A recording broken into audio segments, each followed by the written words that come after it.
Hey, boys and girls, happy Pride Month. It's Limes here. I want to talk to you about a horror documentary I watched on Shudder last night called Scream Queen, My Nightmare on Elm Street.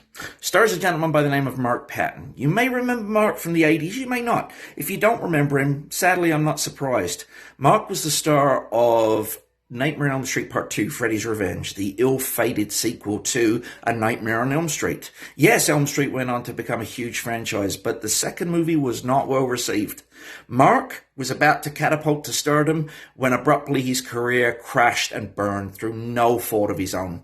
It's a tragic story, and let's take a look at the trailer, because honestly, I think this is one of the most important horror movies you can watch right now.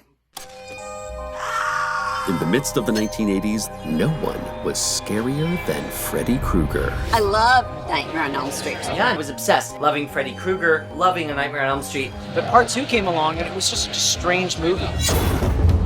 For a lot of us, Nightmare on Elm Street 2 was our introduction to There's a lot of gay in that movie. It's kind of a siren song for the queer horror community. Mark Patton's he's a scream queen.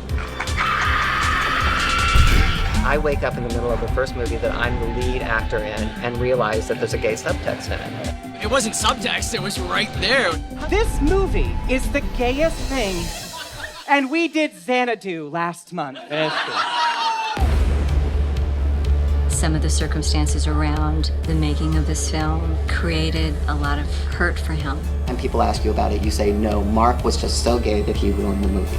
You know, the mainstream public, they weren't ready for a male scream queen. They couldn't articulate it. I think the word is homoerotic.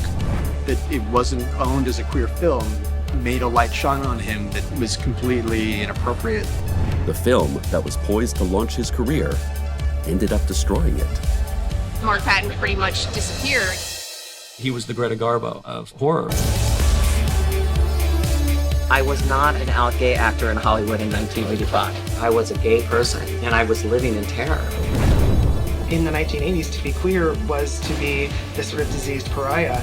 I think, in a way, Mark Patton paid the price for that. It was on the page of the script, and I knew we were treading in there. This is not a delusion that I'm having. You filmed in one of the biggest gay bars in Los Angeles.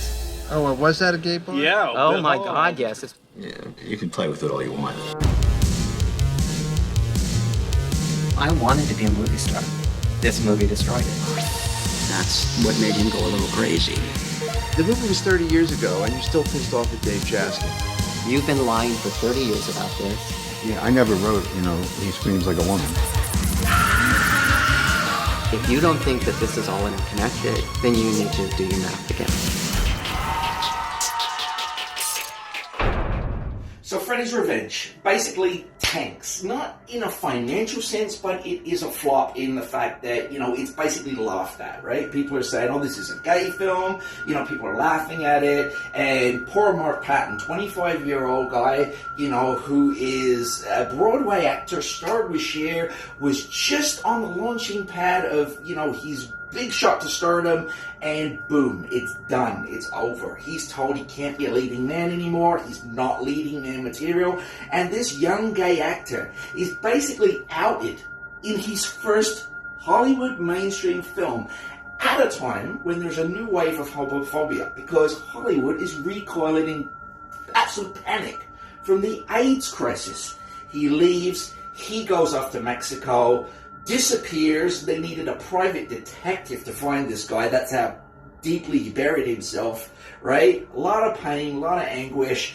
Meanwhile, New Line Cinema goes back to the drawing board, gets Heather Langenkamp back, gets Robert Englund back, gets John Saxon back, Wes Craven back. We get Nightmare on Elm Street, Dream Warriors, which is admittedly a fantastic film.